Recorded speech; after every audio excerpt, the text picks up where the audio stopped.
Tunggu dulu, jangan scroll. Assalamualaikum, saya Ustaz Faris. Tahukah anda, di akhirat nanti ada satu pintu khas untuk orang yang berpuasa. Di syurga nanti akan diseru kepada semua orang yang berpuasa untuk bangun dan masuk ke dalam pintu tersebut. Dan pintu itu dipanggil sebagai pintu Ar-Rayyan.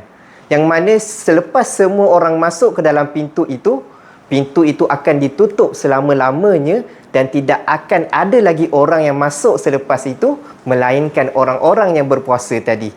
Jadi sebab itulah kita kena kejar puasa di bulan Ramadan ini, walaupun cabarannya besar. Kita rasa kita lapar, kita rasa kita dahaga, kita rasa tak dapat nak buat itu, nak buat ini. Tetapi sebenarnya Allah Subhanahu Wa Taala telah menjanjikan pahala dan ganjaran yang sangat besar, iaitu pintu yang khas untuk kita yang dinamakan sebagai pintu Ar-Rayyan. Jadi, itu saja untuk kali ini.